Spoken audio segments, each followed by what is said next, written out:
बीच में हो गया। मुझे देखिए, मैं महीनों से सफर कर रहा हूँ, मैं इतना थका हूँ कि हद से ज्यादा। मुझे कल सुबह भी तकरीर करनी है, फिर शाम भी। अभी महीनों का सफर है मेरा। बस ये है कि मैं समझता हूँ ये मैं अपनी ताकत पे नहीं, मदीने वाले के करम से बोल रहा हूँ। अब तैयार हैं, गुफ्तगू की जाए। ये कोने वाले भाई कब बोलेंगे? तैयार है भाई आप लोग भी? जरा आप कह दें या हुसैन। जिन्होंने बगैर कहे हाथ उठाए, अल्लाह उन्हें आज की रात के सदक़े मुस्तफ़ा का मदीना दिखा दे। इससे अच्छी दुआ नहीं हो सकती मेरे पास। सबसे बेहतर दुआ है। और आप मेरी दानी जानी बैठे हो माशाल्लाह, दायां बाजू बड़ा मजबूत होता है। मिंबर शरीफ पर उलमा इकराम है, ये दुआएं देने आए हैं। ये कुछ ना भी बोले ना, इनका मुंह ना देखें। ये बैठे हैं, बड़ी बात है। और जिम्मेदारियां इनकी सुबह की काफी है। ले लो भाई, ये भी इमाम का लंगर है। हाँ, जो मिल रहा है पी लो, मगर तकरीर इसके साथ ना पी लो, इसको सुनते रहना है साथ। और आपने ये दो हिस्से जो हो गए ना, एक ऊपर का और एक नीचे का, तो नीचे वालों को थोड़ा सा ये बात सही है। मैं कई बार ये बात कह चुका हूँ भाई, जरा कैमरे ये साइड में लगाया, थोड़ा सा जरा जो सुनने वाले और बोलने वाले ना, उनके बीच के राबते टूट जाते हैं। कई बार कह चुका हूँ, ये अच्छा नहीं लगता बीच में उठवा के मैं इधर फिरवाऊँ, अच्छा नहीं है। मगर जो जहाँ बैठा है अपने आप को ये समझे कि मैं इमाम की महफिल में बैठा हूँ। जगह कहीं भी है, कसम खुदा की, उनकी मोहब्बत है, उनकी मोहब्बत है। इतनी देर तो लोग बिरयानी के लिए नहीं बैठे रहते हैं। कहाँ गुलाम नबी है? इधर है, हाँ इधर बैठे। इतनी देर बंदा बिरयानी के लिए भी नहीं बैठता। और देखो ये हुसैन की मोहब्बत है कि लोग रोड पे बैठे, नीचे बैठ गए। और क्यों ना बैठे, खाते हैं तेरे दर का, पीते हैं तेरे दर का, पानी है तेरा पानी, दाना है तेरा दाना। हम तो जो भी खाते हैं आप ही का खाते हैं। अब अगर आप लोग रोड वाले लोग साथ दें तो मैं एक शेर पढ़ूं। तैयार हैं आप लोग? कहते हैं जरा या हुसैन, या हुसैन। माशाल्लाह इस बच्चे को देखें, ये कितना छोटा बच्चा है और इसने खड़े होकर या हुसैन कहा। इस वक्त तो बड़े बड़ों को नींद आ जाती है, मगर ये बच्चे जाग रहे हैं। यकीनन ये माँ बाप की अच्छी तरबियत है। उन्होंने सिखाया कि बेटे हम जिएंगे तो हुसैन के लिए, मरेंगे तो हुसैन के लिए। ये तालीम है। अल्लाह इन बच्चों के माँ बाप को सलामत रखे। हाँ, जरा रोड वाले कहते हैं या हुसैन, माशाल्लाह। अब जरा आप लोग भी ना जो बैठे ना कैमरे लेकर के, आप भी थोड़ी देर के लिए हुसैनी बन जाया करो और जलसा सुन लिया करो। हाँ, जलसा सुन लिया करो थोड़ा सा। ये फोकस अपनी जगह के आपका काम कितना हो रहा है, मगर जलसा भी सुने। मिलेगी जन्नत पिएगा कौसर। अभी तो साफ पानी पी रहे हैं या चाय पी रहे हैं। मैंने बहुत बड़ी बात की। मिलेगी जन्नत पिएगा कौसर, कब्र में उसको ही चैन होगा, नमाज उसकी कबूल होगी कि जिसके दिल में हुसैन होगा। नारे तकबीर, नारे रिसालत, जिक्र इमाम हुसैन, नारे तकबीर। और सुने तारीख़ करबला, बहुत तवज्जो से सुने। तारीख़ करबला इमाम हुसैन की शहादत पे मुकम्मल हो जाती है। 10 मुहर्रम शरीफ की शाम को, 10 मुहर्रम शरीफ की शाम को इमाम अली मकाम की शहादत पर तारीख़ करबला मुकम्मल हो गई। करबला में 2 किरदार सबसे ज्यादा अहम है। एक किरदार इमाम हुसैन का है, दूसरा किरदार अली की बेटी सैयदा ज़ैनब का किरदार है। ये 2 किरदार सबसे ज्यादा अहम है। कसम खुदा की, अली का घर भी क्या घर है कि उस घर का हर एक बच्चा जिसे देखो वही शेरे खुदा मालूम होता है। ये उनके घर के बच्चे बच्चे की शान। और अल्लाह का शुक्र है, ये सुन्नियों का मुकद्दर है। अल्लाह ने मुझे और आपको सुन्नी बरेलवी बनाया। ये खुशनसीबी है हमारी और आपकी, हमें और आपको खुदा ने सुन्नी बरेलवी बनाया है। हम हसन हसन भी करते हैं, हम हुसैन हुसैन भी करते हैं। हमारे नजदीक हसन भी बेमिसाल हैं, हुसैन भी बेमिसाल हैं। जितने मुस्तफ़ा को हुसैन प्यारे हैं उतने ही मुस्तफ़ा को हसन भी प्यारे हैं। वरना अक्सर लोग मुहर्रम के दिनों में सिर्फ इमाम अली मकाम इमाम हुसैन का नारा लगाते हैं। तुम्हें पता है करबला में इमाम हसन की भी कमाई कम नहीं लगी। आपके भी 4 बेटे करबला में शहीद हुए इमाम हसन की। ज्यादातर लोग सिर्फ इतना जानते हैं कि हजरत कासिम शहीद हुए, नहीं, हजरत कासिम के अलावा 3 बेटे और शहीद हुए। 4 बेटे कुल मिला के करबला में शहीद हुए। कासिम बिन हसन, अब्दुल्ला बिन हसन, अबू बकर बिन हसन, उमर बिन हसन, 4 बेटे आपके करबला शरीफ में शहीद हुए। हमारे नजदीक हसन भी शान वाले, हमारे नजदीक हुसैन भी शान वाले। तो करबला में सबसे ज्यादा अहम किरदार इमाम हुसैन का है। और इमाम हुसैन मुहर्रम की 10 तारीख को शहीद हुए। जानते हो सैयदा ज़ैनब कौन है? सैयदा ज़ैनब वो हैं जिन्होंने आंख खोली तो गोद फातिमा ज़हरा की पाई है।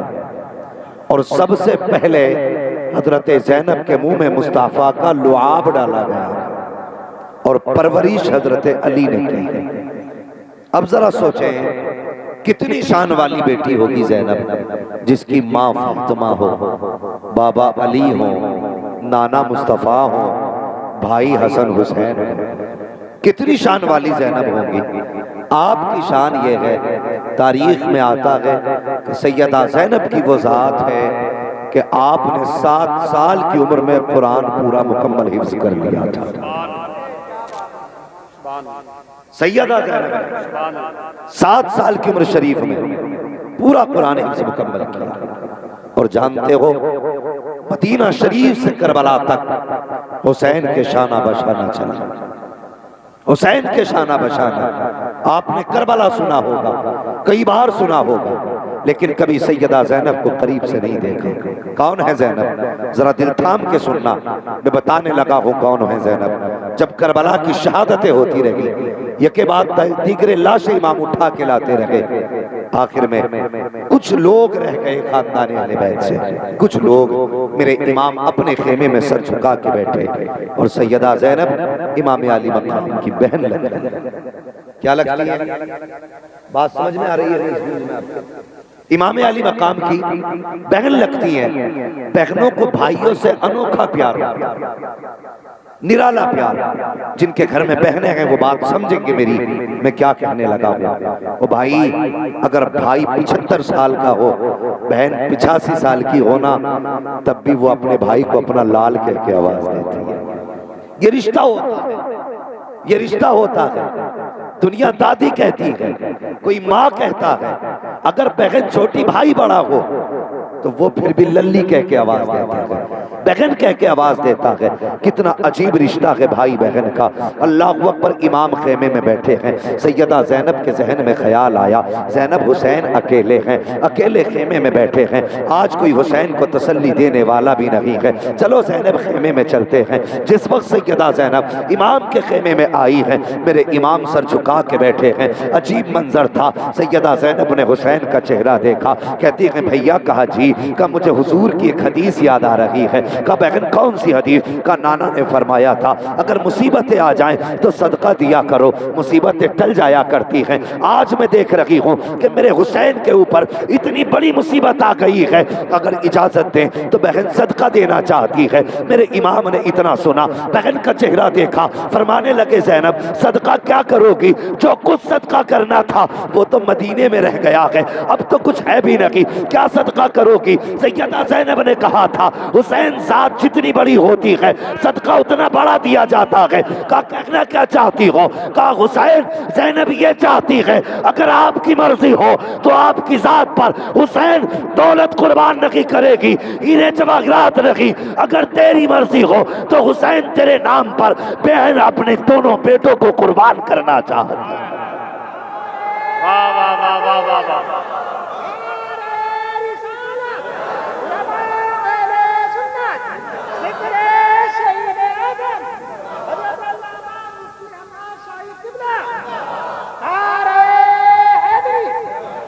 बहन तो बहन होती है, कसम खुदा की अगर बहनों को नजर लग जाए तो उन भाइयों को अगर बीमारी आ जाए तो नजरें बहनें उतारा करती हैं, अगर मुसीबत में आ जाए तो सदके बहनें दिया करती हैं। मैं ये नहीं पूछना चाहता हमारा समाज किधर जा रहा है, हमारे हालात कितने होते जा रहे हैं। एक बंदे का पता चला, कहने लगा जनाब मैंने 10 दिन लंगर किया है, मैंने 10 दिन तक इमाम के नाम का खाना किया, मेरे चूल्हे की आग ठंडी नहीं हुई, मगर लोगों ने बताया जनाब ये जो तुमसे अपने लंगर की बात कर रहा था इससे पूछो इसके दरवाजे पे सगी बहन कब से नहीं आई है, ये अपनी सगी बहन के दरवाजे पे कब से नहीं गया है। ओ भाई ख्याल कर, हुसैन को भी वो लंगर प्यारा नहीं है जो तुम्हारे अपनों से दूर करे। तुम्हारे दरवाजे पर कुत्ते तो खा के जा सकते हैं, अपने सगे नहीं आ सकते। हुसैन लंगर मुंह पे मार के कहेंगे जा, अगर तू बहन का नहीं हो सकता तो करबला वाले हुसैन का भी नहीं हो सकता। ये हमारी कौम का रिवाज है। ईद का दिन आता है, ईद का नौजवान बैठे नए कपड़े पहनेंगे, सूट बूट डालेंगे, 2 रकात पढ़ेंगे, ईद देखने जा रहे हैं। कहाँ की? टांडे की। ताजी ईद बासी ईद तुझे पता है? टांडे की ईद देखने जा रहा क्या? हाँ बड़ा नाम सुना है। तुझे ख्याल है तूने नए कपड़े पहन लिए, 2 रकात नमाज पढ़ ली, तेरी तो ईद हो गई।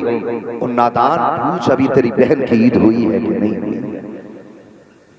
तेरी जिम्मेदारी ये नहीं कि तू नए कपड़े पहन के मेलों में तमाशे देखने जाए, तेरी जिम्मेदारी ये भी नहीं थी तू 2 रकात पढ़ने के बाद नचलियों के जाके नाच देखे। अगर तू मुस्तफा का सच्चा गुलाम था, अगर पक्का हुसैनी था, तेरी जिम्मेदारी ये थी कि 2 रकात नमाज पढ़ता, मेले ना जाता, बहन के दरवाजे चला जाता। खुदा की कसम बहन भी राजी हो जाती, मदीने वाला मुस्तफा भी राजी हो जाता। नारे तकबीर, नारे रिसालत, मसलके आला हजरत, जिक्र इमाम हुसैन। हालात बिगड़ते जा रहे हैं, तलाकों पे तलाकें, मुसीबत पे मुसीबतें। हम नारे खूब लगाते हैं, जलसे खूब कर लेते हैं, लंगर भी लंबे होते हैं, लेकिन बताओ किरदार हुसैनी कहाँ है? बहन तो बहन हुआ करती है। कसम खुदा की कैसा जिक्र सैयदा ज़ैनब का है, कहती भाई इजाजत हो तो मैं दौलत नहीं लुटाऊंगी तेरे नाम के सदक़े पे, हीरे जवाहरात खर्च नहीं करूंगी, अगर तुम कहो तो मैं अपने बेटों को तुम्हारे नाम पे सदका करना चाहती हूँ। अल्लाह अकबर। देखो तो सही, ये किरदार है करबला में सैयदा ज़ैनब का।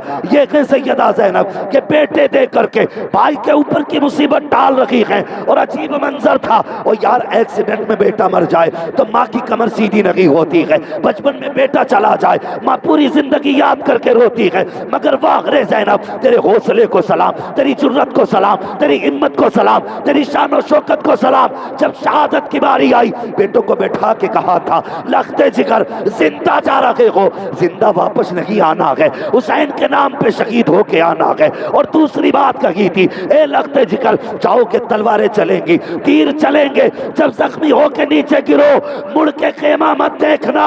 का किस लिए? का अगर खेमा देखोगे हो सकता है माँ को ख्याल आ जाए, का माँ की तरफ न देखना, अगर देखना है तो खुदा की तरफ देखना। ये सैयदा ज़ैनब। अल्लाह अकबर। बात लंबी हो जाएगी अगर मैं शहादत बयान करने लगा, मगर मैं चाहता हूं आज शहादत के बाद की थोड़ी बात आपसे करूं। शहादत के बाद की नारे तकबीर, नारे रिसालत, उलमाए अहले सुन्नत, मसलके आला हजरत, जिक्र इमाम हुसैन, जिक्र इमाम हुसैन। नारे तकबीर, नारे रिसालत। तवज्जो है, तवज्जो है। अल्लाह अकबर। बात लंबी हो जाएगी। ये सैयदा ज़ैनब है, ये है सैयदा ज़ैनब, करबला की आप तारीफ। एक अपना बच्चा एक्सीडेंट हो जाए, खून बह जाए तो मां हाथ नहीं लगा सकती, बाप पीछे हट जाता है, नहीं हिम्मत नहीं होती लाल को उठाने। मगर थे जब वो वक्त आया करबला की शाम, 10वीं मुहर्रम की शाम आई, सैयदा ज़ैनब ने एक एक लाश को उठा के इकट्ठा किया, एक एक लाश, औरत की मुर्गी को बिल्ली ले जाए तो औरत को हार्ट अटैक, कबूतर पकड़ ले बिल्ली, औरत को हार्ट अटैक। मगर ज़ैनब तेरे हौसले को सलाम, एक एक लाश उठा के इकट्ठा की, एक एक लाश उठा के इकट्ठा कर रही है और एक जगह रखने के बाद सैयदा ज़ैनब ने खंजर संभाला और संभालने के बाद बैठ गई। डर ये था कई कई जानवर आके किसी का बाजू न ले जाए, किसी का सर न ले जाए, किसी का पैर न ले जाए, इसलिए लाशें इकट्ठा की हैं, खंजर लेके बैठी। अगर कोई आया, अब खैरियत नहीं है, अब तक तो हमने सब्र दिखाया है, अब अली की बेटी अपनी शान दिखा के रहे। टूटा खंजर लेके बैठे, पूरी तलवार नहीं थी, टूटा खंजर था। अल्लाह अकबर।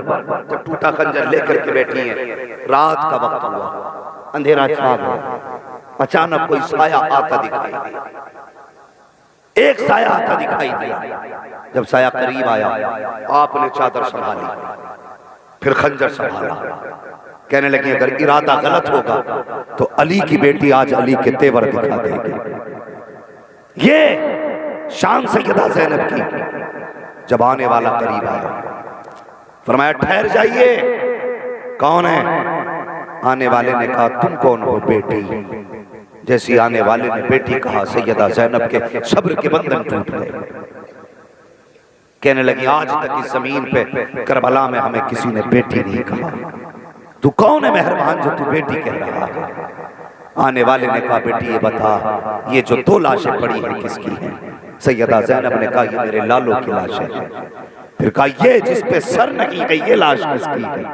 अल्लाह अकबर। सैयदा ज़ैनब कहने लगी ये राकिब दोशे पैगंबर की लाश है।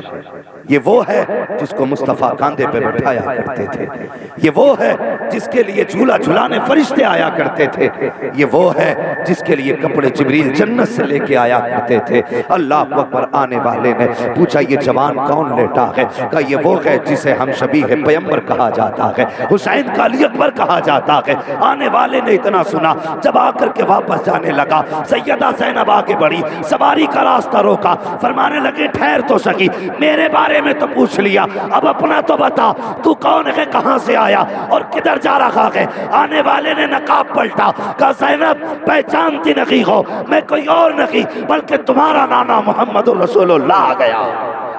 नारे तकबीर, नारे रिसालत, उलमाए अहले सुन्नत, मसलके आला हजरत, जिक्रे इमामे हुसैन, नारे तकबीर।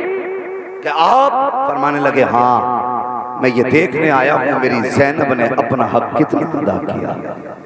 अल्लाह अकबर। सुने करबला, देखे करबला क्या। तवज्जो है ना आप लोगों की? अभी नींद तो नहीं लग रही है, सारे बेदार हैं। जरा पीछे वाले भाई भी कहते हैं सुभान अल्लाह। मैं देखो मेरा गला भी बैठा हुआ, लेकिन फिर भी मैं मेहनत कर रहा हूँ। ये मेहनत इसलिए नहीं कि आप राजी हो, ये मेहनत इसलिए हो रही है कि करबला वाला ताजदार राजी हो जाए, सिर्फ उनके लिए। बाकी कौन राजी कौन नाराज क्या फर्क पड़ता है? कोई फर्क नहीं पड़ता। बस यही फिक्र रहती है वो राजी ना हो, वो नाराज ना हो जिसके लिए खुदा ने कायनात बनाई। सोचो तो सही, अगर किसी माँ के सामने बेटों का तज़किरा हो, माँ खुशी से चौड़ी हो जाती है। अगर आज हम हसनैन के घर के तज़किरे कर रहे हैं तो सैयदा फातिमा ज़हरा कितनी दुआएं करती हैं। इनके जिक्र को इबादत समझ के सुना करें, सिर्फ इबादत समझ कर। अल्लाह अकबर। रात के 3 हिस्से गुजर गए, कितने? जिसमें अक्सर नमाजी लोग तहज्जुद के लिए उठते हैं, ठीक है जी, जिसमें तहज्जुद के लिए लोग उठते, वो वक्त आ गया। जब वो वक्त आया ना, सैयदा ज़ैनब ने देखा कोई दबे पैरों से आ रहा, कोई दबे पैरों से आ रहा। आप संभल के बैठे, इंतजार करने लगे। जब करीब आया, आने वाले के चेहरे पे चादर था। कहा कौन? आने वाले ने कहा मोहतरमा ये पानी है, ये पानी पी लीजिए। आपने पानी को देखा, आंख में आंसू आए। फरमाने लगी हमें इस पानी से नफरत हो गई। जाओ ये पानी वापस लेके चली जाओ। अल्लाह अकबर। जब इतना कहा, आने वाली ने कहा, सैयदा मैं हुर की बीवी हूँ, मेरे शोहर ने हुसैन के कदमों पे जान लुटा करके अपने गुनाहों का कफारा अदा कर दिया है, मैं पानी लेकर के आई हूँ, मेहरबानी कर ये पानी कबूल कर लें। आपने फरमाया अब हमें पानी अच्छा नहीं लगता, लेकिन दुनिया जानती है अगर सैयदों को हजरत फातिमा का वास्ता दिया जाए तो ये कभी बात को टाला नहीं करते हैं। आने वाली खातून ने कहा था, सैयदा ज़ैनब आपको फातिमा ज़हरा का वास्ता, ये पानी कबूल कर लें। आपने इतना सुना, प्याला लिया, लेकर के उठी हैं। सबसे पहले आप उस खेमे में आई हैं जिसमें सैयदा ज़ैनब को सैयदा सकीना को छोड़ के गई थी। जब खेमे में आई, सकीना का पता न चला, कहीं पर पता नहीं। अल्लाह अकबर। जहाँ सकीना लेटी है वहाँ सकीना नहीं है। अब परेशान है ज़ैनब, सकीना कहाँ चली गई है, तलाश कर रही है, कहीं पता न चला। आवाज़ दी सकीना सकीना। जब आवाज़ दी तो मक्तल से आवाज़ आई, फूफी मैं यहाँ हूँ, मेरे पास आ जाओ। जब गई है क्या देखती है, हुसैन की बेटी ने अपना सर हुसैन के कदमों पे रखा है और लेटी हुई है। आपने जाके सकीना को उठाया, बेटी यहाँ कैसे आ गई। अल्लाह अकबर। बाप बेटी का प्यार भी अनोखा होता है, निराला होता है। और यार बेटी वाले इस दर्द को महसूस कर सकते हैं। जब बंदा परदेश जाता है, बेटियां रास्ते में आती हैं, बाप रो दिया करता है। बेटा परदेश में होता है, बाप परदेश में हो, बेटियां फोन कर देती हैं तो बाप का जी चाहता है अल्लाह पर्दे दे तो उड़ के चले जाएं। आज बेटी ने बुलाया है, बाप परदेश से आता है तो रातों को बेटियां सोया नहीं करती हैं। आज मेरा बाप आने वाला है, ये तेरी मेरी बेटी का प्यार है। फिर देख हुसैन की बेटी का प्यार कितना होगा, सकीना को हुसैन से कितना प्यार होगा। फरमाती उठाया, कहा बेटी यहाँ कैसे आ गई। कहती फूफी आपको तो पता है मुझे बाबा के सीने के बगैर नींद नहीं आती। जब रात को मेरी आँख खुली नींद नहीं आई। मैंने कहा बाबा मुझे नींद नहीं आ रही है, मुझे नींद नहीं आ रही है, मुझे सुलाओ। का इतना कहा था तो मक्तल से आवाज आई, आ सकीना तुझे सीने से लगा के सुला दो। कहा मैं दौड़ करके आई, जब मक्तल में पहुंची तो सर नहीं थे, पहचान कैसे पाती। कहा फिर मैंने कहा मेरे बाबा कहाँ हैं। कहा फिर से बाजू उठे, जब बाजू उठे मुझे पता चल गया यही मेरे बाबा हुसैन है। कहा सीने पे सर रख के सोने वाली सकीना आज पैरों में क्यों लेटी है। कहा मैं भी सीने पे सोना चाहती थी लेकिन जख्म इतने थे सीने पे कि सर रखने जगह ना थी। घोड़ों के पैरों से रोंदा गया था लाशा। अल्लाह अकबर। हड्डियां टूट चुकी थी सीने की। कहा बस पैर सलामत दिखे, मैं पैरों पे सर रख के लेट गई। आप उठा के लाई, फरमाया लो सकीना ये पानी पी लीजिए। अब अली के घर की तरबियत आप देखिए, हजरत ज़ैनब कह रही है लो सकीना पानी पी लीजिए। गौर करें 3 दिन 4 रातों की प्यास है सकीना की, इतनी की प्यास है सैयदा ज़ैनब की। जिस वक्त आपने कहा था लो बेटी पानी पी लीजिए, हजरत सकीना ने फूफी का चेहरा देखा, कहने लगी फूफी पहले आप पीजिए पानी। हजरत सकीना ने इतना कहा, हजरत ज़ैनब कहती है बेटी हमारे नाना ने फरमाया कोई भी चीज घर में लाया करो पहले बच्चों को दिया करो, उसके बाद बड़ों में तकसीम किया करो। ए सकीना हमारे दरमियान सबसे छोटी तुम हो, इसलिए ये पानी पहले तुम पी लीजिए। आपने वो प्याला हाथ में लिया है, लेने के बाद कहती है फूफी क्या ये सच है पहले छोटों का हक होता है। कहा ये हक है। ये सुन के हजरत सकीना पानी का प्याला लेकर के उधर लौटी है जिधर हजरत असगर की कब्र इमाम ने बनाई है। अल्लाह अकबर तोड़ी। हजरत ज़ैनब ने कहा सकीना कहाँ जा रही हो। कहा फूफी अभी आपने कहा था जो सबसे छोटा होता है पहले हक उसका होता है। कहती मैं पानी बाद में पीऊंगी, पहले पानी अपने असगर को पिलाऊंगी। ये कह के दौड़ी है, ठोकर लगी, जमीन पे प्याला गिरा। अल्लाह अकबर आवाज आ रही थी सलामुन अला सब्र सकीना, सलामुन अला अहले बैत मोहम्मद। ए सकीना तेरे सब्र को सलाम हो, ए नबी के घर वालों तुम्हारी हिम्मत को सलाम। नारे तकबीर, नारे रिसालत, जिक्रे इमाम हुसैन, नारे तकबीर। ये करबला है, इसे करबला कहते हैं। अल्लाह अकबर। करबला शरीफ की ये शाम तो जैसे तैसे कट गई, कैसे कटी कौन सोच सकता है, सोच भी नहीं सकता। अगर परिवार का बंदा एक चला जाए और 10 मर्द मौजूद हो परिवार में तो उसकी जुदाई की पहली शाम भी मुश्किल कटती है। और जिसका पूरा चमन ही करबला में उजड़ गया उनकी शाम कैसे गुजरी होगी। कैसे गुजरी होगी उनकी शाम जिनका खानदान करबला में लुट गया। खुदा की कसम सोच भी नहीं सकते। 3 दिन तक ये लोग करबला में रहे। 13 मुहर्रम तक करबला शरीफ में रहे। 13 मुहर्रम को एक यजीदी आया, बल्कि अम्र इब्न साद ही आया था। इमाम ज़ैनुल आबिदीन से कहने लगा तैयारी कर लो, तैयारी कर लो, सफर करना। इमाम ज़ैनुल आबिदीन कहने लगे परदेसियों की कोई तैयारी नहीं, जब लेके चलना हो बस बता दे। मगर परदेसियों के साथ जो जुल्म हुआ, कसम खुदा की तारीख में सबसे पहले अगर किसी के लिए बेड़ी बनाई गई है तो इमाम ज़ैनुल आबिदीन के लिए बनाई गई थी। बेड़ियां, हथकड़ी और गले का तोक इतना भारी तोक था, जब आपके गले में डाला गया तो उसके वजन से आप ऐसे चल रहे थे जैसे बंदा नमाज में रुकू करता। ये करबला है। जानते हो 13 मुहर्रम 72 नेज़ों पे 72 सर चढ़ाए।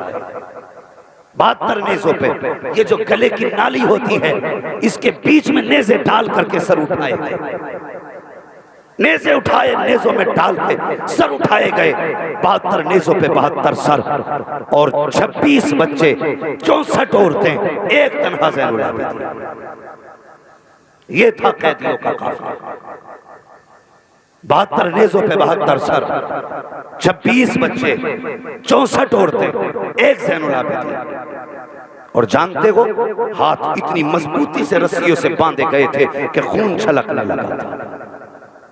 अली की बेटियों के साथ ये सुलूक, और यार जिनके एक इशारे से हमारे पैरों की जंजीरें कयामत में तोड़ी जाएंगी, आज उन्हीं के हाथ जंजीरों से बांधे गए, आज उन्हीं को कैदी बनाया गया।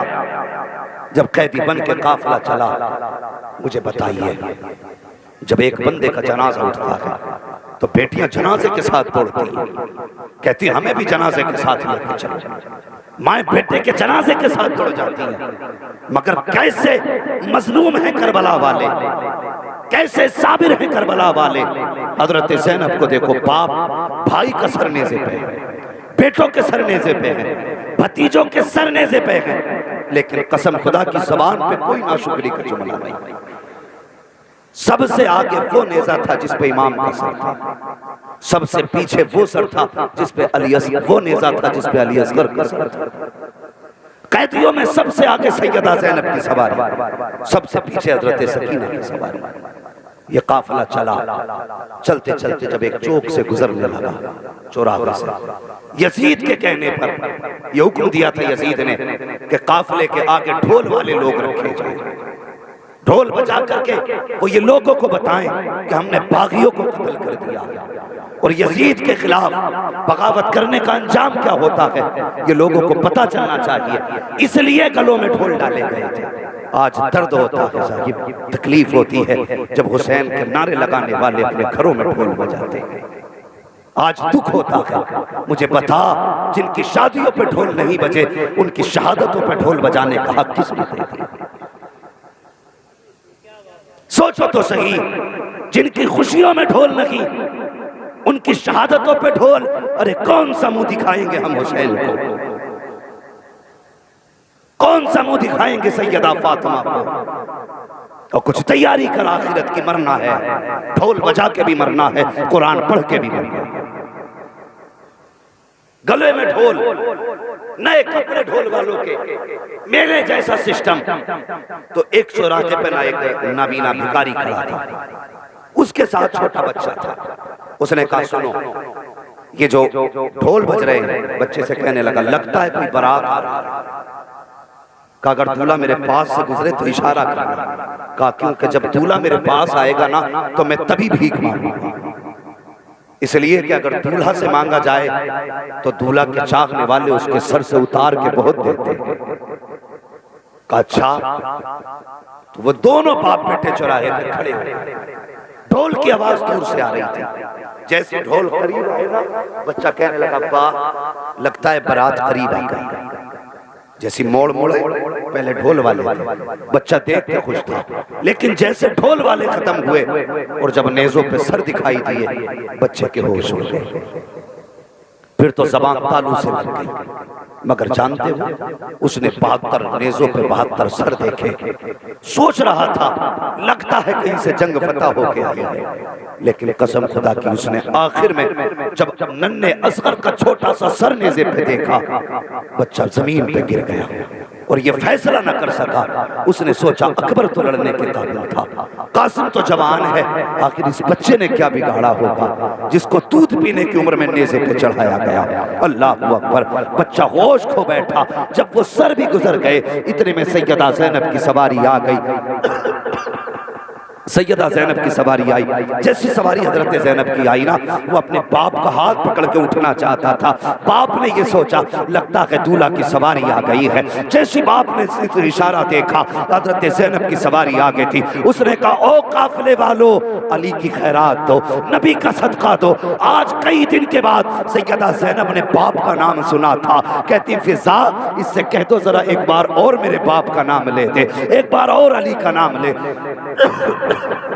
उसने 3 मरतबा हजरत अली का नाम लिया, 3 मरतबा अली का नाम लिया। आपने बच्चे को करीब बुलाया, फरमाया बेटे तू बता चाहता क्या है। बच्चे ने कहा मोहतरमा हम तो बचपन से जब से होश संभाला है हम भिखारी हैं, हमारे बाप दादा के जमाने से हम भीख पे पलते चले आ रहे हैं। कहा चाहिए क्या? कहा जो चाहो वो दे दो। आपने कहा सुन, सबसे पीछे सवारी हजरत सकीना की आ रही है, उस सवारी के पैर के निशान की जगह की मिट्टी हटा ले, जो तुझे चाहिए मिल जाएगा। इतना सुना इसने हाथ पकड़ा लेके बाप को वहां पहुंचा जहां हजरत सकीना की सवारी थी। जैसे निशान की जगह की मिट्टी हटाई है, क्या देखता है मिट्टी के नीचे सोने का ढेर निकल आया है, सोने का ढेर निकल आया। कहने लगा बाबा आज के बाद भीख की जरूरत नहीं है। कहा क्या हुआ? कहा जो खातून गुजर के गई है उसने ये सोना बताया था, उसने कहा फेंक दे सोने को, वहां लेके चल जहां वो खातून गई है। कहा किस लिए? कहा तू नहीं जानता ये जो बेटी गुजर के गई है आम बेटी नहीं है, या तो अली की बेटी गई है या नबी की बेटी गई है। नारे तकबीर।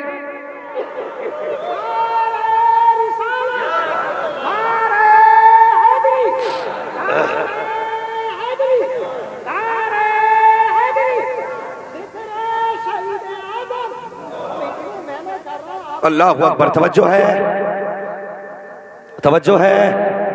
अल्लाह सलामत रखे। बस सुन लें, बोले या ना बोले मैंने पहले कह दिया था, बस सुन लें क्योंकि मैं जिक्र को इबादत समझ कर करता हूं। आपकी मर्जी है। सुने, ये शान अहले बैत अतहार की है। वो कहने लगा कि या तो अली की बेटी गुजर के गई है या नबी की बेटी गुजर के गई है। कहने लगा बाबा आपको कैसे पता? कहने लगे खुदा ने ये हुनर सिर्फ मुस्तफ़ा के घर वालों को दिया है, अगर मिट्टी को छू देते हैं तो सोना बना देते हैं,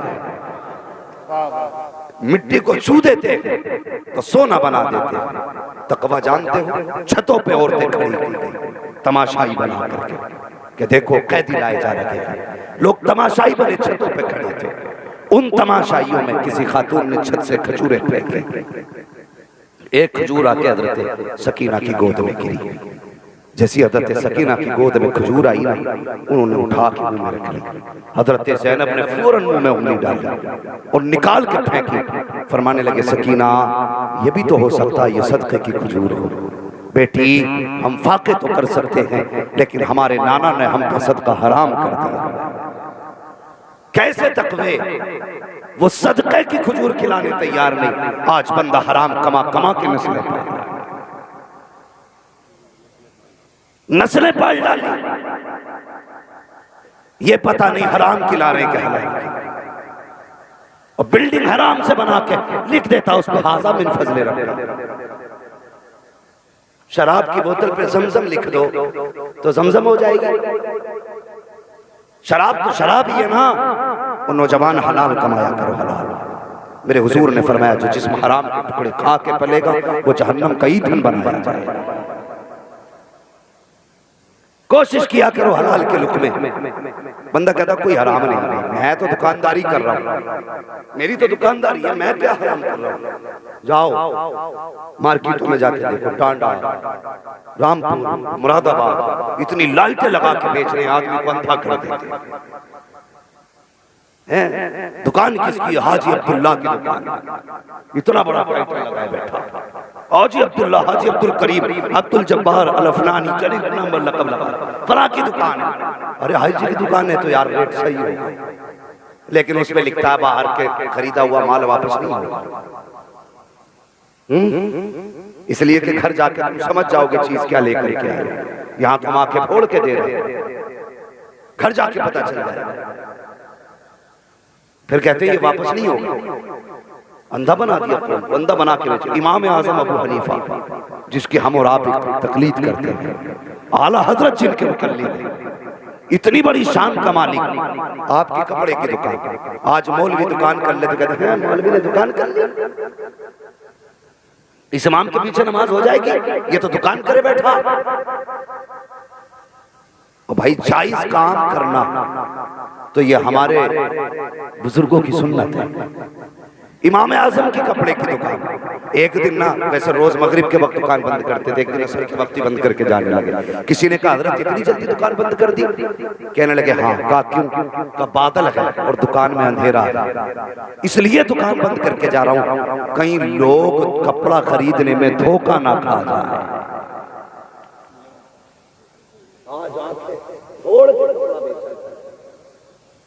वो इसलिए दुकान बंद कर चले, कहीं धोखे से किसी को कपड़ा खरीदने में धोखा ना हो जाए। और कम ठेले वाले भी नहीं है, बड़े बिजनेसमैन तो हैं, ठेले वाले भी कम नहीं है। इतनी लंबी छुरी लिए बैठा ठेले वाला, एक तरफ से काटूंगा, अच्छे आम आगे लगा दिया और गले हुए पीछे लगा, दगीले सेब अंदर, रसीले ऊपर, रेड सेब का 210। कितने गरीब ऐसे बेचारे जो जिंदगी भर बच्चों को सेब नहीं खिला पाते। अगर बंदा हिम्मत कर भी ले, हिम्मत कर ले बंदा 1-8 किलो सेब लेने की, बच्चों ने कहा बस सेब लेके आना, उसने हिम्मत कर लिया, पर आम लेके आना 80 रुपए किलो आम। एक गरीब के लिए 80 किलो का रेट तो बहुत महंगा है, लेकिन वो फिर भी हिम्मत करके खरीदने आता है। वो हिसाब ये नहीं लगाता कितने किलो लेने हैं, वो लगाता मेरे घर में बंदे कितने, 7 लोग हैं तो कहता 7 आम देते, फिर तोल जितने के, 5 बंदे तो 5 आम देते।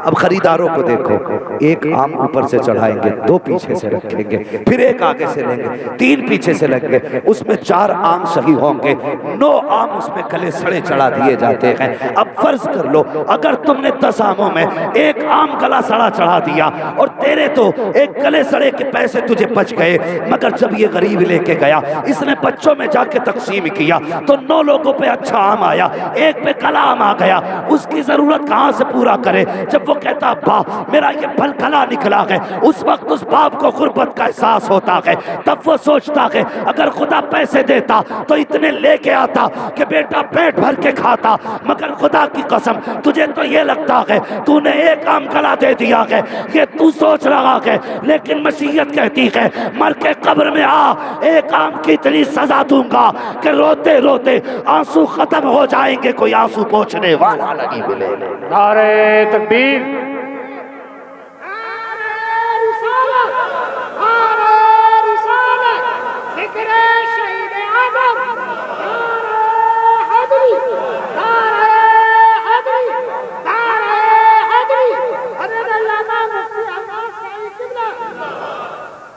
इसलिए मेहरबानी करें किसी का दिल ना दुखाया करें, किसी का दिल ना दुखाया करें।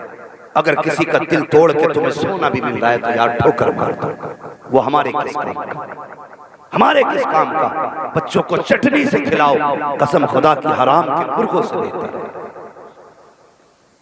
चटनी खिला दो बच्चों को, इसलिए कि चटनी से जो खून रगों में बनेगा वो दुनिया में भी काम देगा, आखिरत में भी काम देगा। और हराम के लुक्मों से जो खून बनेगा वो यहाँ बाप को मारेगा, वहां जाके खुद भी मारेगा। इसलिए अपने बच्चों को हलाल लुक्मे खिलाए। हजरत ज़ैनब ने क्या किया? मुंह में हाथ डाला, खजूर निकाल दी, इतने में खातून आ गई। खातून आई, उसके हाथ में सूखी रोटी। हजरत ज़ैनब को देख के कहने लगी, लगता है परदेसी हो, कैदी भी हो, मुसाफिर भी हो। चेहरा बता रहा है कई दिन से कुछ नहीं खाया, मेरे घर में कुछ ना था, यही सूखी रोटी थी, ये लेके चली आई। हजरत ज़ैनब ने इतना देखा रोने लग गई। अपने मदीने के दिन याद आ गया। एक दिन वो था कि मदीने में लोगों की लाइन लगती थी। ऐसी सखावत सैयदा ज़ैनब की थी कि कभी कभी इमाम अली मकाम फरमाते थे, ज़ैनब बहन कुछ अपने लिए भी रख लिया करो, सारा लुटा देती हो। जानते हो मदीना शरीफ के सबसे बड़े ताजिर की बीवी हजरत ज़ैनब, हजरत अब्दुल्ला बिन जाफर तैयार, मदीना शरीफ के सबसे बड़े ताजिर, इनकी बीवी हजरत ज़ैनब। और जब आप खैरात लुटाती थी ना तो गलियां लोगों से भरी रहती थी। कहती है एक दिन वो था कि हमारी गली में लोग रहते थे, आज वो दिन है, ज़ैनब के आगे सूखी रोटी आई। आपने रोटी ली, रोटी लेने के बाद जानते हो खुद नहीं खाई, सबसे पहले अपने साथियों में वो रोटी के लुक़्मे तकसीम किए। आप फरमाने लगी, खातून इस पूरे शहर में किसी ने हमें घूंट पानी तक का न दिया, आखिर तुमने हम पे ये मेहरबानी क्यों की? तुमने ये मेहरबानी क्यों की? उसने कहा कि इसमें एक राज जुड़ा है। कहा कौन सा? कहा कहने लगी ये मेरी आका ज़ादी ने मुझे वसीयत की थी। कहा कौन? कहने लगी कि कुछ दिन पहले मैं मदीना शरीफ रहती थी और मैं मदीना शरीफ में फातिमा ज़हरा के घर में रहा करती थी। मदीना शरीफ में फातिमा ज़हरा के घर में रहा करती थी। का जब मैं वहां से आने लगी, मैंने कहा था सैयदा कुछ वसीयत कर दो, तो उन्होंने पूछा कहाँ जा रही हो? तो मैंने कहा मैं कूफा जा रही हूँ। अल्लाह अकबर। का जब उन्होंने इतना कहा ना कि कूफा जा रही हूँ, तो कहती मैंने इतना कहा, सैयदा फातिमा कहने लगी सुन, कभी तेरे दरवाजे से अगर कोई काफिला गुजरे तो अगर हो सके उसे खाना खिला देना, हो सके पानी पिला देना। तेरे दरवाजे से कोई काफिला मुसाफिरों का गुजरे, अगर लोग कैदी बन के जाएं तो जो हो सके उनकी खिदमत कर देना। बस इसलिए मैंने किया। सैयदा ज़ैनब इतना सुन के आंख में आंसू भर लाई। खातून कहने लगी बेटी बता तो सही, तू कौन है, कहाँ की रहने वाली है, बताना। का किस लिए? का मुझे लगता है तेरा रिश्ता मदीने शरीफ से कुछ है। का कैसे पता चला? कि जब तेरे हाथ में रोटी दी है और तूने रोटी तकसीम की तो मुझे फातिमा ज़हरा याद आ गई। ऐसे ही जब उनके दरवाजे पे कुछ आता था तो खुद नहीं खाती थी, सब लुटा दिया करती थी। ए बेटी बता क्या फातिमा से तेरा कोई रिश्ता है? आप कहती हैं बताइए। जब आप उनके घर पे रहती थी तो और क्या क्या आपने देखा था? कि उनके दो बेटे थे, एक को हसन कहा जाता था, दूसरे को हुसैन कहा जाता था। एक बेटी थी जिसको मैं गोद में खिलाया करती थी, उस बेटी को ज़ैनब कहा जाता था। कहा बताइए खातून अब कुछ चाहिए तुम्हें? उसने कहा था हाँ मैंने सुना है हसन तो शहीद हो चुके हैं, मेरे लिए दुआ कर दो कि मैं हुसैन को भी देख लूं, ज़ैनब का चेहरा भी देख लूं। इतना सुनना था। हजरत ज़ैनब की चीख निकली। फरमाती है खातून देख, जिस ज़ैनब को देखना चाहती है वो कोई और नहीं, मैं ही फातिमा ज़हरा की बेटी हूँ। और जिस हुसैन का तज़किरा किया है वो जो नेज़े पे सबसे आगे सर जा रहा है वो किसी और का नहीं, हुसैन का सर है। इतना सुना चीख निकली। कहने लगे यार अब इस दिन के लिए जिंदा रखा था, इससे बेहतर तो मौत दे देता। ये कह के गिरी है और उसकी जान सैयदा ज़ैनब के कदमों पे कुर्बान हो जाती। नारे तकबीर, नारे रिसालत, उलमाए अहले सुन्नत, जिक्र इमाम हुसैन, नारे तकबीर, नारे रिसालत। तवज्जो है, 10 मिनट और आगे बढ़ा दो बात। जरा कह दे या हुसैन। ऐसी आवाज में तो लगता है सलाम पढ़ लेना चाहिए। थके हुए हैं तो बताइए, और जगे हुए हैं तो फिर बोले या हुसैन। अल्लाह सलामत रखे। माशाअल्लाह। अब जरा सुने, आखिरी बात बयान करने लगा। वाकया तो बहुत लंबा है, मुझसे कहा गया था बोले बात करबला की बात की, वाकया बयान करने उसके लिए 1 नहीं 2 3 दिन चाहिए, तब जाके तफसील से मुकम्मल गुफ्तगू हो सकती है। बस मेरी बात सुन ले, आखिरी बात सुने। इमाम ज़ैनुल आबिदीन, आपका नाम क्या था इमाम ज़ैनुल आबिदीन का? मिंबर छोड़ के नीचे वाले लोग नहीं भाई, सही नाम आपका हजरत अली औसत है। सज्जाद का मान आता बहुत ज्यादा सजदे करने वाला, आपकी इबादत की वजह से आपको सज्जाद कहा है। और ज़ैनुल आबिदीन का माना आता है इबादत गुजारों की जीनत, इबादत करने वालों की जीनत। ज़ैनुल आबिदीन इसलिए कहा जाता है, अल्लाह क़यामत में जब इबादत गुजारों की सफ़े बनाएगा ना, तो फरमाया गया जब ज़ैनुल आबिदीन को उनमें खड़ा करेगा ना, तो इबादत गुजारों की इज्जत में इजाफा हो जाएगा। इसलिए आपको ज़ैनुल आबिदीन, तो नाम अली औसत है। गुजर के काफिला चल जाता, हाल क्या था, इतनी कमजोरी, इतनी नकाहत और इतनी तकलीफ कि पूरा पैर भी नहीं उठा पा रहे थे। चलने में पैर के निशान लकीर सी खींचती चली जा रही थी। ये कंडीशन। अब जरा सुने, जब काफिला चलता रहा, एक जंगल से काफिला गुजरने लगा, एक खातून आ गई। कौन आई? खातून मीन्स एक औरत। उसकी गोद में कुछ था, गठरी बनी थी किसी चीज की। सबसे पहले अमर इब्न साद के पास आके कहने लगी, क्या तेरे काफिले में कोई हकीम है? कहा क्यों? कहा मेरे बेटे को किसी कीड़े ने काट लिया है, अगर कोई हकीम हो, जंगल में मेरा घर है, तो वो मेरे साथ भेज दे। कहा क्यों? ताकि वो मेरे बेटे का इलाज कर सके। तो उसने कहा हम में तो कोई हकीम नहीं। कहा तेरे पूरे काफिले में कोई हकीम नहीं? उसने मजाक के तौर पे इमाम ज़ैनुल आबिदीन की तरफ देखा, मजाक के तौर पे कहने लगा इससे पूछिए कैदी ये हो सकता है हकीम। उसे पता नहीं था आज पाला किससे पड़ा। कहने लगा इससे पूछ, हो सकता है ये हकीम हो। वो औरत चलते चलते इमाम ज़ैनुल आबिदीन के पास आई, कहने लगे कैदी क्या तू हकीम है? अल्लाह अकबर, कई दिन की भूख प्यास, अपनों के लाशें कटे सर, कई दिन का सफर, उसके बावजूद मुस्कुरा के कहते हैं माँ मैं भी हकीम, मेरा बाप भी हकीम, मेरा घराना ही हकीम होगा। जैसे इतना कहा बस मुंह घुस गया आमिर इब्न साद का। ये क्या हुआ? मैं तो मजाक बनाना चाहता था। खातून कहने लगी मैं तेरे आगे हाथ जोड़ूं, मेहरबानी कर मेरे बेटे का इलाज कर दे। आप कहने लगे माँ देख रही है, हाथों में हथकड़ी, पैरों में बेड़ियां, गले में तोप है, मैं जाऊं तो कैसे जाऊं? जा पहले इनसे इजाजत ले, जिनके हम कैदी हैं।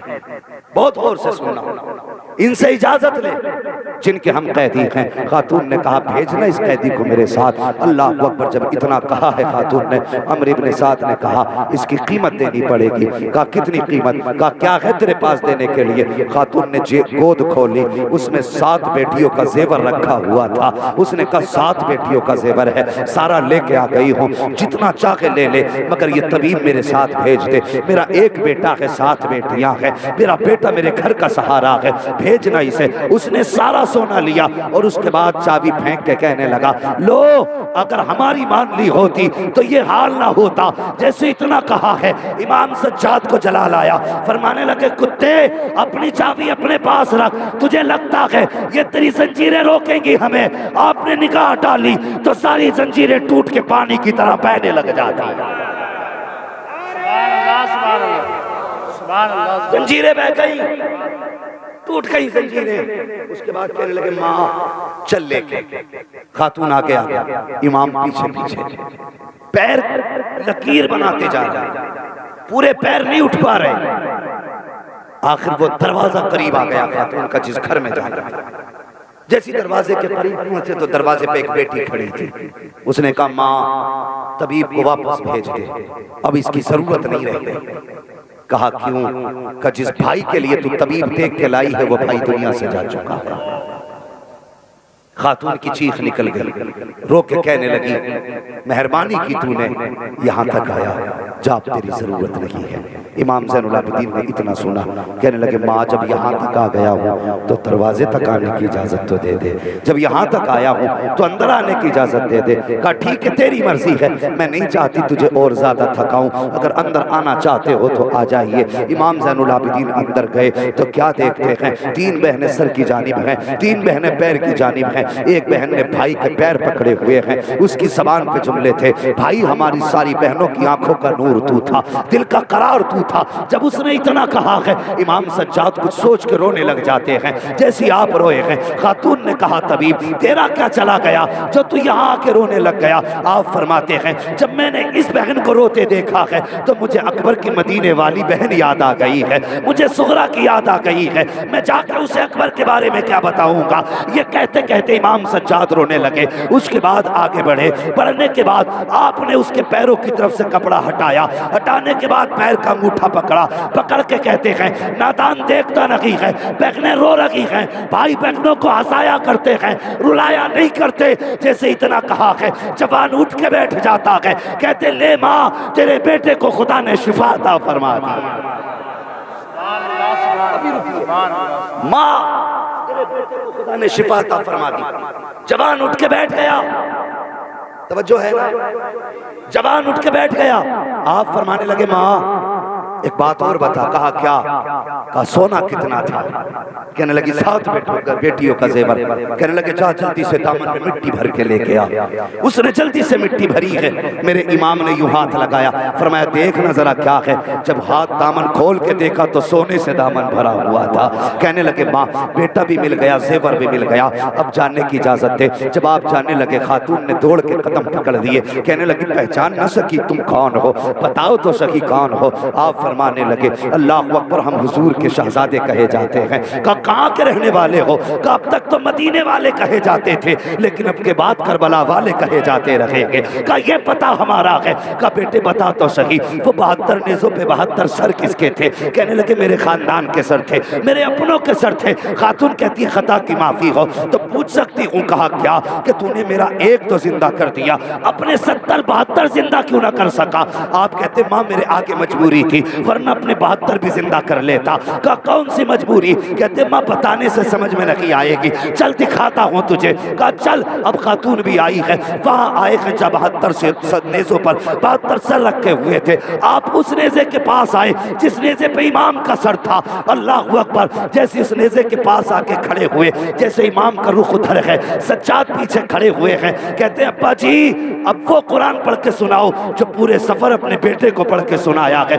जैसे इतना कहा है नेज़े के ऊपर इमाम का सर घूमा, बेटे की तरफ रुख किया है। मेरे इमाम के सर से सूरे रहमान की तिलावत की आवाज आना शुरू हो जाती है, लब हिले है, कुरान की तिलावत चल रही है। अल्लाह अकबर। कहते माँ समझ में आया कि नहीं? कहने लगी बेटे मैं अब भी नहीं समझी। कहते सुन माँ जिंदा वो किए जाते हैं जो मर जाया करते हैं, जो पहले से जिंदा होते हैं वो जिंदा नहीं किए जाते।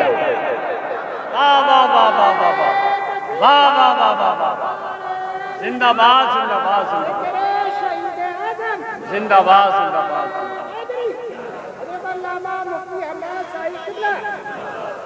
ये करबला वाले हैं, कोई मजबूर न समझे, इनकी ठोकरों में तो जिंदगी खेला करती है। ये निगाह के डालते तकदीर बदल देते हैं, अगर ये बोलते तो पत्थर की लकीर हो जाता है। हाँ ये मुस्तफ़ा के घर वाले हैं। याद रखिए मकाम शान और होता है, मकाम इम्तिहान और होता है। जो करबला में नेज़ों पे सर देखे ये मकाम इम्तिहान है, जो हुजूर के कंधे पे हुसैन देखे वो मकाम शान है। शान ये है मुस्तफ़ा कंधे पे उठाते हैं, इम्तिहान ये है कि बच्चा बच्चा कुर्बान हो रहा है। कुर्बानी अल्लाह अकबर। वो दर्द करबला वालों ने देखा, वो दर्द करबला वालों ने देखा। अजीब मंजर था जब ये काफिला कूफे के दरवाजे में दाखिल हो रहा था। हजरत ज़ैनब ने कहा था सज्जाद ये दरवाजा देख रहे हो? कहा जी। कहती है एक दिन वो था जब मैं अपने बाप अली के साथ आई थी तो इन्हीं लोगों ने फूलों से इस्तकबाल किया था। आज यही ज़ैनब कैदी बन के आई है तो यही लोग आज तमाशाई बने हैं। ये कह के सैयदा ज़ैनब रोई थी। खुदा की कसम सैयदा ज़ैनब की वो जात है जिन्होंने सबसे पहले कूफे में औरतों के जलसे में बैठ करके कुरान की तफसीर बयान की थी। ये सैयदा ज़ैनब। बातें बहुत सारी हैं, लेकिन सच ये है कि मैं थक चुका हूँ माइक से इतना कि बस मैं बात समेट रहा हूँ और ख़त्म कर रहा हूँ। इंशाअल्लाह आइंदा अगर माइक अच्छा हुआ, वक्त रहा तो मुकम्मल कभी बात सुनाई जाएगी। भाई गुलाम नबी का बेहिसाब बेहद इसरार था, इसलिए आपकी बस्ती में हाजिरी हो गई। अब जरा सुने, थोड़ा सा मुझ पे भी रहम करो कि मैं महीनों भर से सफ़र कर रहा हूँ, आपका थोड़ा मेरे लिए बहुत भारी हो जाएगा। बस अल्लाह सलामत रखे आप लोगों को, बुजुर्गों को। यकीनन मैं सलाम करता हूँ आपकी मोहब्बतों को। जितने लोग शुरू से बैठे हैं, अल्लाह के करम से एक बंदा भी उठ के नहीं गया है।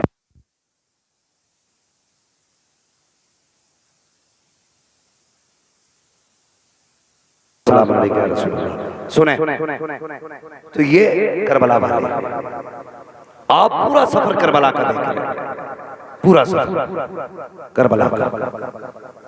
यजीदियों ने इतना जुल्म किया था, जैसे ये सीधा रास्ता जा रहा है तो सीधे रास्ते से शाम और कूफा लेके नहीं गए, बल्कि ऐसे घुमा घुमा के लाते थे ताकि अहले बैत के अफराद को तकलीफ, इतना घुमा घुमा के सफर कराते थे।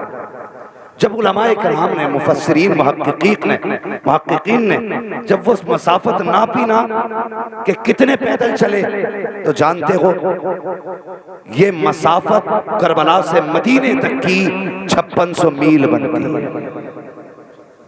कितनी किलोमीटर कितना बनेगा या बाद में हिसाब लगा, 5600 मील। लेकिन कमाल की बात यह है, ये काफिला करबला से 13 मुहर्रम को चला, 27 रमजान को मदीना शरीफ पहुंचा। हिसाब जोड़ो, 9 महीने बने। कितने? उसमें कैद भी है, सफर भी है, तमाशे भी हैं, मुसीबतें भी हैं, आफतें भी हैं, उसके अंदर भूख भी है, प्यास भी है। अल्लाह अकबर। ये 13 मुहर्रम को चलने वाला काफिला 27 रमजान को मदीना शरीफ पहुंचता है। कुर्बान जाओ सैयदा ज़ैनब की अज़मत पर। 5600 मील सफर किया है, पैदल सफर किया है, और खाली चल के नहीं आई है, कदम कदम पे कुरान पढ़ती हुई तशरीफ लाई। जब ये सफर 27 रमजान को मदीना शरीफ मुकम्मल हुआ ना, तो जानते हो सैयदा ज़ैनब ने 72 कुरान मुकम्मल कर डाले थे। ये हजरत ज़ैनब ने 72 कुरान मुकम्मल कर चुकी। और इमाम ज़ैनुल आबिदीन फरमाते हैं, मैंने मदीना शरीफ से करबला तक, करबला से कूफा, कूफा से शाम, शाम से करबला, फिर करबला से मदीना, कहते हैं ये पूरा सफर अपनी फूफी को देखा। लेकिन कहते हैं फर्ज नमाज तो क्या, मैंने अपनी फूफी का तहज्जुद का सजदा कज़ा होते हुए देखा। ये है करबला वाले। फरमाते हैं जब घोड़ों पे लाशें दौड़ रहे थे, उस वक्त सैयदा ज़ैनब और आपके साथ की औरतें असर की नमाज पढ़ रही थी। जब खेमे चल रहे थे तो मगरिब की नमाज हो रही थी। जब कानों की बालियां छीनी जा रही थी, तब सैयदा ज़ैनब इशा की नमाज पढ़ रही थी। ये है सैयदा ज़ैनब। और खुदा की कसम, कुर्बान जाओ हजरत ज़ैनब के शर्म हया और पर्दे पर। आपने पूरा सफर किया 9 महीने का, कैद में भी वक्त गुजारा, यजीद का दरबार भी देखा, सुबह से शाम तक खड़ी भी रही, लेकिन हजरत ज़ैनब का किसी ने चेहरा नहीं देखा था। सर से लेकर अली की बेटी का पैर तक पर्दा। और कैसा पर्दा बता दूं, जरा आप लोग कह दें या हुसैन। माशाअल्लाह, अल्लाह सलामत रखे। सारे बेदार है ना, मैं पर्दा बताने लगा हूं हुसैन की बहन का, जरा सारे कहते या रसूल अल्लाह। इस पर्दे के साथ आप आए, मदीना शरीफ पहुंची, इमाम ज़ैनुल आबिदीन को बुलाया, सज्जाद जी फूफी का ये सामने क्या है? रो के कहने लगे ये नाना का मज़ार है। अल्लाह अकबर, नाना का मज़ार है। मुझे पता है फूफी अभी भूला नहीं। कहने लगे नहीं बेटे, बात ये नहीं। करीब बुलाया, रुख किया करबला की तरफ, कहने लगे हुसैन गवाह रहना, मैंने तेरी अमानत खैरियत से मदीने तक पहुंचा। उसके बाद फरमाया सज्जाद जी फूफी का औरतों को लेकर घर की तरफ चले जाओ, मैं नाना के मज़ार जा रही हूँ। मुझे नाना को कुरान भी सुनाना है, करबला की बातें भी बताना है।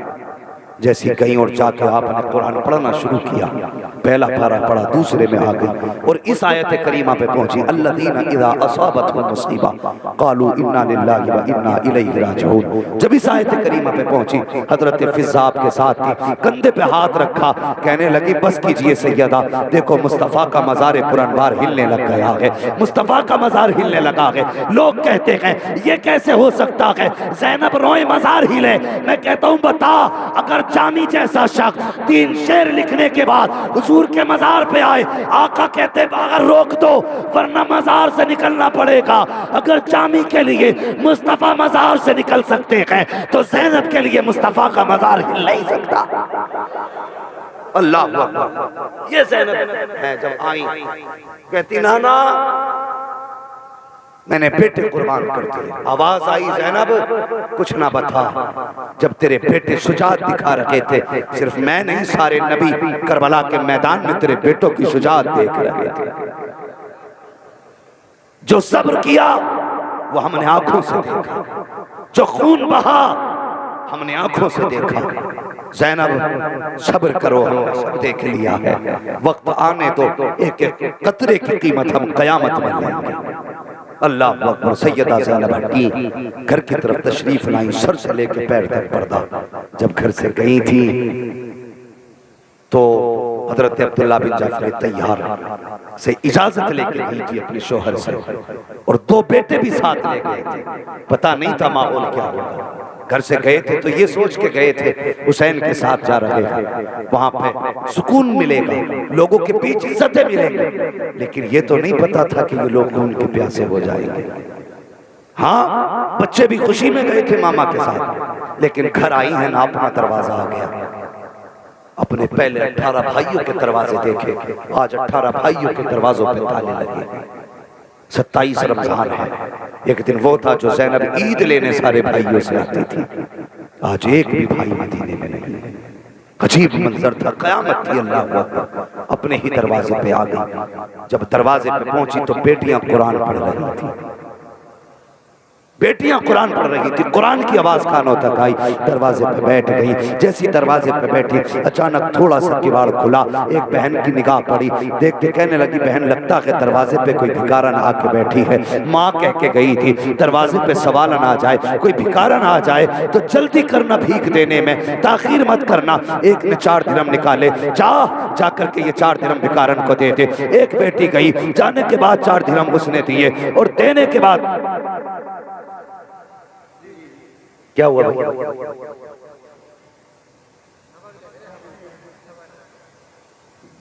दुरूद पाक पढ़ लीजिए। अल्लाहुम्मा सल्ली अला सय्यिदिना नबीना मौलाना मुहम्मद महदिल जुदी व आलिहि व अस्हाबिहि वसल्लम। कहा जाओ बेटी, बहन जाओ, ये दरवाजे पे कोई शायद सवाल है, ये 4 दिरहम दे दो। जैसी लेके बेटी आई ना, किवाड़ के अंदर से हाथ निकाल के दिरहम दिए, कहा लो अपना हिस्सा लो और सफर करो। हजरत ज़ैनब ने कहा ना मैं भिखारन नहीं हूँ। कहा कौन हो? कहा परदेसी हूँ। कहा यहाँ क्यों बैठी हो? कहा तुम्हारा कुरान सुना बस सुनने के लिए जी चाहा, बेटी और कुरान पढ़ो। बच्ची कहने लगी तुमने हमारा कुरान सुना है, कभी हमारी माँ ज़ैनब कुबरा का कुरान सुना होता, कभी सैयदा ज़ैनब का कुरान सुना होता। अल्लाह अकबर। कहते हम क्या कुरान पढ़ते हैं, जब हमारी माँ कुरान पढ़ती थी तो अली भी छुप छुप के कुरान सुना करते थे। जब माँ कुरान पढ़ती थी तो 18 भाई छुप के कुरान पढ़ते थे। अल्लाह अकबर। ये कहा है कि बेटी और कुरान पढ़ो। मैं बेटी कुरान सुनना चाहती हूँ। बेटी कुरान पढ़ने बैठ गई। थोड़ी देर गुजरी है, इतने में सितारे अरब अब्दुल्ला बिन जाफर तैयार आए। देखा कोई खातून बैठी है, आपने भी जेब में हाथ डाला, 9 दिरहम निकाले और अपनी बीवी की तरफ बढ़ाए, कहने लगे लो अपना हिस्सा और सफर करो। अल्लाह अकबर। कहना ये चाहता हूँ पर्दा कैसा था सैयदा का कि अपना शोहर भी नहीं पहचान पा रहा है, अपनी बेटियां भी नहीं पहचान पा रही हैं। ये पर्दा सैयदा ज़ैनब का है। आपने पैसे दिए, लेने से इनकार किया, कहने लगे मैं भिखारन तो नहीं हूँ। कहा फिर क्यों बैठी हो? कहा परदेसी हो। कहा परदेसी हो तो सफर करो। अल्लाह अकबर। उसके बाद आप कहते हैं खातून अगर परदेसी है, शाम हो गई है, मेहरबानी कीजिए आज की शाम हमारे घर गुजार लीजिए। जब से मेरी बीवी परदेसी परदेश गई है, बेटियां चैन से सोती नहीं हैं, रोज माँ को याद किया करती हैं। आज रात उनके साथ गुजारो ताकि बेटियों को चैन से नींद आ जाए। इतना कहा, अंदर तशरीफ लाए। कहा बेटी बाहर मेहमान है, अंदर लेके आओ। बड़ी बेटी दौड़ के गई, बुला के लेकर के आई, बैठाया। पहले बेटी पानी लाई, कहा लो पानी पी लो। हजरत ज़ैनब ने भी चेहरे से नकाब नहीं हटाया, कहा पानी पी ले। आप कहते बेटी हमें पानी अच्छा नहीं लगता। उसके बाद कहा बिस्तर कर दिया कि लेट जाइए। आप कहने लगी हमें बिस्तर पे नहीं लेटना, हम जमीन पे ही रहा करते हैं। उसके बाद बच्चों की आदतें होती हैं, बहुत जल्दी एक दूसरे में घुल मिल जाया करते हैं। एक बेटी कहने लगी आप कहाँ की रहने वाली हैं? कहा मदीने शरीफ की। अल्लाह अकबर, इतना सुना। कहा आपके बेटे कितने हैं? कहा दो। अब वो कहती है अल्लाह अकबर, हमारी माँ के भी दो बेटे हैं, इसके भी दो बेटे हैं। कहा पहले बेटे की उम्र कितनी है? कहा 12 साल। दूसरे बेटे की उम्र कितनी है? कहा 10 साल। कहा ताज्जुब है, तुम्हारे भी बेटों की उम्र 10-12 साल है, हमारे भाइयों की उम्र भी 10-12 साल है। कहा बताओ तुम्हारे भाई कितने हैं? कहा मेरे 18 भाई हैं। जैसे इतना कहा है कि 18 भाई। का भतीजे कितने हैं? जब भतीजों की बारी आई है, अल्लाह अकबर, हजरत ज़ैनब ने गिनती बताई। एक बेटी चीख पड़ी, का लगता है परदेसन नहीं है बल्कि माँ आ गई है, माँ आ गई है। का किस लिए? का पूरे मदीने में हमारी माँ के सिवा किसी के 18 भाई नहीं है, 18 भाई नहीं है। का जरा दुपट्टा तो उठा, चेहरा तो दिखा, कौन है तू? जैसी हजरत ज़ैनब ने अपना दुपट्टा उठाया है, बेटियों की चीख निकल जाती है। कहती नहीं ये माँ नहीं हो सकती, हमारी माँ के बाल तो काले थे, इसके बाल सफेद हैं। हमारी माँ के चेहरे पे शबाब था, इनके चेहरे पे झुर्रियाँ हैं। आप कहती नहीं बेटी मैं ही ज़ैनब हूँ। का फिर भाई कहाँ है? हजरत ज़ैनब की चीख निकली, फरमाने लगी बेटे मैं बेटे लुटा के आई हूँ, मुस्तफ़ा की उम्मत और कुरान बचा के लाया। तभी मैं कहता हूँ बचा के कूफे से आबिद को लेके आई है, कमर पे बारे इमामत उठा के लाई है। अली की बेटी को झुककर सलाम करी, सलाम तेरी अमानतें घर तक बचा के लाई है, तेरी अमानतें घर तक बचा के लाई है। इन्नल्लाह मअस-साबिरीन, अल्लाह सब्र करने वालों के साथ है। कैसा साथ है? फिर देखो साल भर घूम के आया, साल भर घूम के आया, फिर वही दरबार, वही चौखट। लेकिन आज यजीद के दरबार में यजीद नहीं, आज इब्ने ज़ियाद के दरबार में इब्ने ज़ियाद नहीं, बल्कि इब्ने ज़ियाद का सर एक तबाक में रखा है। एक सांप आता है जाता है, आता है जाता है। वक्त बदलने की देर थी, अल्लाह ने जब रस्से तंग की ना तो एक एक को मुख्तार सख्फी ने चुन चुन के मारा, निकाल निकाल के मारा। जिसने अली असगर के तीर मारा था उसके बच्चे तक को बुलवाया और कहा मारो इसके गले पे तीर। उसने कहा खता मेरे बच्चे की नहीं मेरी है। तो मुख्तार ने कहा था तो बता फिर हुसैन के असगर का कसूर क्या था? असगर का क्या कसूर था जो तीन ने तीर मारा था? अल्लाह अकबर, जिसने अकबर की बर्छी मारी थी उसके 18 साल या जवान बेटे को बुलवा करके खड़ा करके तीरों से छल्ली कराया गया। उसने कहा मेरे बेटे के साथ ये क्यों? कहा फिर हुसैन के बेटे के साथ ये क्यों किया था? जिसने जैसा किया उसको वैसा सजाए दी गई। अल्लाह का अज़ाब इतना सख्त आया कि ये भागते फिरते थे, जमीन छुपने की जगह नहीं देती थी, जमीन छुपने की जगह नहीं देती थी। और रह गई इब्ने यजीद के दरबार की बात। जब यजीद के दरबार में यजीद का बेटा बैठा, उसने कहा मुझे इस तख्त से अहले बैत के खून की बू आ रही है। हाँ, इस तख्त से अहले बैत के खून की बू आ रही है। उसने कहा मैं ठोकर मारता हूं ऐसे तख्त को जिस तख्त में मुस्तफा के घर के बेटों की लाशें लगी। उसने कहा मेरे बाप ने जो किया वो उसकी सजा पा रहा है और पाता रहेगा। उसने अपने बाप के तख्त को ठोकर मार दी। वो किसी ने कहा था अब इससे बढ़ के शिकस्ते यजीद क्या होगी? कहे यजीद का बेटा हुसैन जिंदाबाद। अल्लाह अकबर, दौर बदलते रहे। आज कसम खुदा की करबला से एक लौट के आया था, एक सज्जाद आया था। आज दुनिया का कोना कोना छान डालो, आज दुनिया के कोने कोने में मुस्तफा के बेटे नजर आते हैं। दुनिया के कोने कोने में हुजूर के बेटे नजर आते हैं। हुजूर की औलाद मौजूद है। जिन्होंने काटा था वो मिट गए, जो कटे थे वो आज भी मौजूद है। करबला पे जिनकी 22,000 फौज थी, न कल करबला उनका था, ना आज करबला उनका है। जो शहीद हुए कल भी करबला उनका था, आज भी करबला पे उन्हीं का कब्जा है। और रह गई नहरे फुरात की बात, नहरे फुरात कल भी माथा पटक रहा था, आज भी माथा पटक रहा है। ना हुसैन के लबों तक पहुंच सकता है, ना हुसैन के होठों तक, कदमों तक पहुंच सकता है। जानते हो क्यों? उसकी वजह यह थी, नहरे फुरात क्यों हुसैन के होठों तक नहीं आया? खुदा ने उसको दूर रखा इसलिए कि उसी नहर से यजीद के घोड़े पानी पी रहे थे, उसी नहर से यजीद के कुत्ते पानी पी रहे थे, उसी नहर से यजीद के फौजी पानी पी रहे थे। मशीयत कह रही थी, हुसैन तुम पाक हो, ये नापाक हैं, और पाक कभी नापाक का झूठा नहीं पिया करते। तुम्हारे लिए ये पानी नहीं, बल्कि तुम्हारे लिए हौज़े कौसर के जाम बनाए गए हैं। इसलिए खुदा ने हौज़े कौसर वालों को नहरे फुरात से दूर रखा था, इसलिए उनके घोड़े तक ने पानी नहीं पिया। हाँ, कत्ले हुसैन असल में मर्गे यजीद है, इस्लाम जिंदा होता है हर करबला के बाद। मुबारकबाद पेश करता हूँ जिन्होंने जिक्र हुसैन किया। मर जाना, नस्लों को नसीहत वसीयत दोनों काम करना कि जिक्र हुसैन की महफिलें बंद करें। ये हमारे लिए जरिया निजात है, हमारी मोहब्बत का सबब है, हमारी उनसे अकीदत का इजहार है। वो बताओ, हुजूर ने फरमाया हुसैन मिन्नी वाना मिनल हुसैन, हुसैन मुझसे और मैं हुसैन से। और हुजूर फरमाते हैं हुसैन का जिक्र मेरा जिक्र, और खुदा फरमाता है महबूब का जिक्र मेरा जिक्र। समझ रहे हैं ना बात? हुसैन का जिक्र मुस्तफ़ा का जिक्र, और खुदा कहता मुस्तफ़ा का जिक्र मेरा जिक्र। अब पता चला हुसैन का जिक्र खुदा का जिक्र। तुम यहाँ हुसैन का जिक्र करो, अर्शों पे फरिश्तों के दरमियान तुम्हारे तस्करे चल रहे हैं। इसलिए जिक्र हुसैन की महफिलें आबाद रखना, आबाद रखना। बस जो हुए अगलातुल को माफ फरमाए रब्बे कायनात। जिंदगी ने दिया साथ फिरों की मुलाकात, चमन रहा फूल खिलेंगे, जिंदगी रही फिर मिलेंगे। मुसाफिर हम भी, मुसाफिर हो तुम भी, किसी मोड़ पर फिर मुलाकात होगी। फकीरान आए सदा कर चले, सदा खुश रहो ये दुआ कर चले। सारे लोग कलमा शरीफ पढ़ लीजिए, ला इलाहा इल्लल्लाह मुहम्मद रसूलुल्लाह। अस्सलामु अलैकुम।